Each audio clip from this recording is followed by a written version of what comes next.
Welcome everyone, I'm Dale and this is Cinema Historia. A one-armed man, a desert town, and an evil secret. This week we're going back to 1955 for a neo-western film called Bad Day at Black Rock, starring Spencer Tracy, Robert Ryan, Anne Francis, Dean Jagger, Walter Brennan, John Erickson, Ernest Borgnine, and Lee Marvin.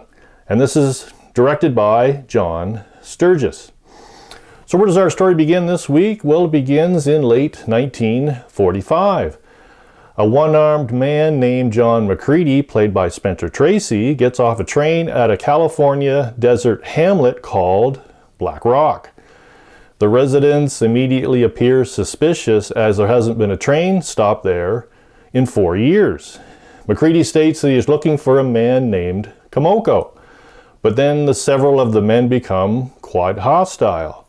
The telegraph agent tells him there are no cabs, the hotel desk clerk claims there are no vacant rooms, and two of the men inform McCready that Komoko, a Japanese American, was interned during World War II. McCready visits the local sheriff, but the alcoholic lawman is no help, and the veterinarian/undertaker advises McCready to leave town immediately. But he also slips out that Komoko is dead.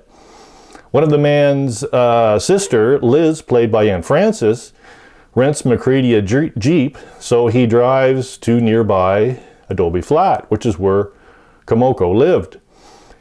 There he finds the homestead burned to the ground, and there are wildflowers growing nearby. As McCready drives back, one of the other men tries to run him off the road. Now McCready tries to leave town, but is turned down when he is asked if he could rent the Jeep again. McCready says the wildflowers at the Komoko place lead him to believe that there is a body buried there. So, does McCready get more in trouble trying to leave town and contact the authorities? And is the town covering up an incident they don't want discovered?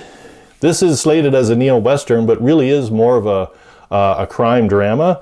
This was taken from a 1947 short story in American Magazine by Howard Breslin called Bad Time at Honda.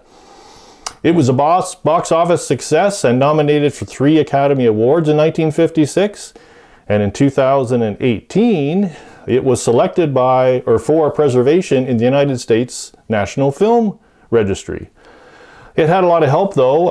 It had a big director, John Sturges. He even stated that this was his favorite of all of his films. And he made a lot of big movies.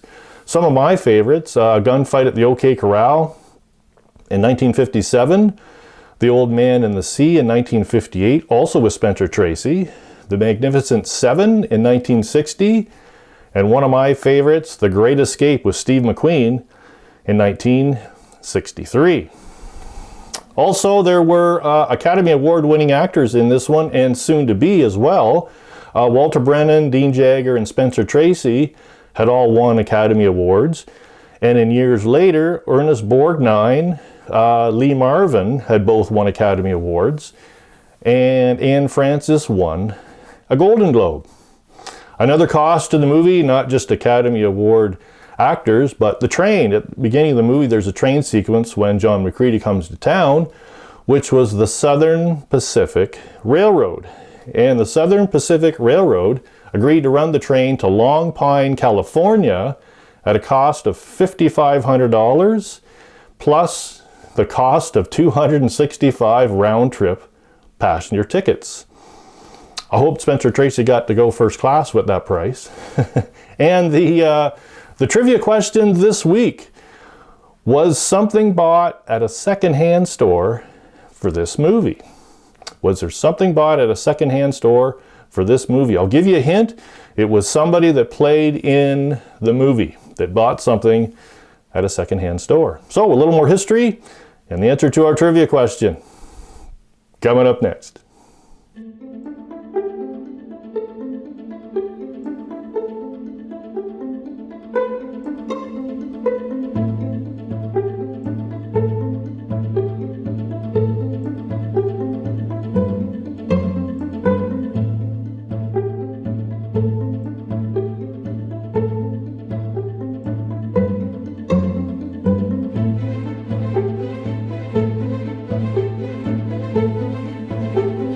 Since the focal point of this movie centers around a hotel, I thought it might be interesting to talk about a building that used to be a hotel not far from where I live in Castleton, Ontario, Canada.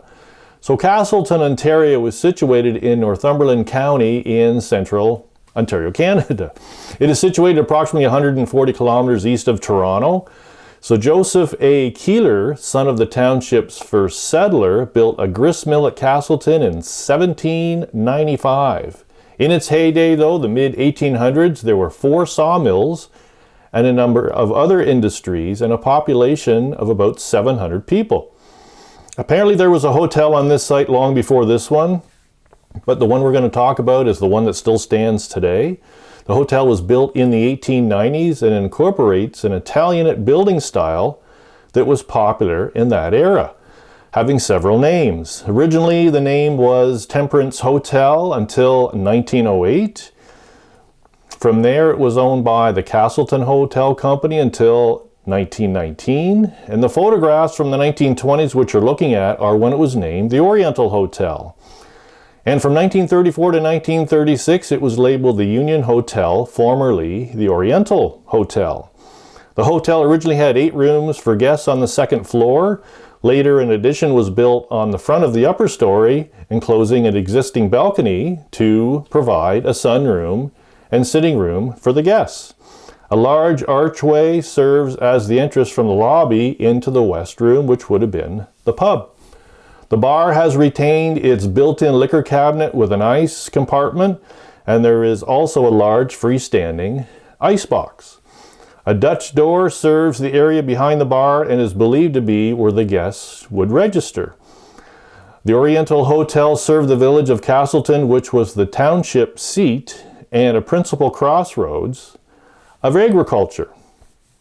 It has also housed a doctor's office, a library, and a branch of the Imperial Bank of Commerce.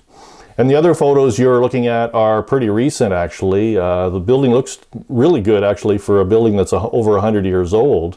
It was actually managed as a hotel until 1986 and now resides as a private residence. So our trivia question, was something bought at a secondhand store for this movie? I don't know whether you had a chance to figure this one out, but yes, it was an actor. And the suit that Spencer Tracy wears throughout the film was purchased by him off the rack at a secondhand store. Pretty good because it got really dusty. And the hotel in this movie got really dusty. The one that I did the history on, though, is very similar to the one in the movie. This really is a great crime drama that builds in suspense. If you like movies like High Noon from 1952 or the Oxbow Incident from 1943, then I would highly recommend this film. One of my absolute favorites. If there's one of these movies you'd like a review on, please leave it in the comments, or any other film. Don't hesitate to leave it in the comments. I gotta go. I gotta catch a train. Thanks for watching, everyone, and I hope to see you back next week.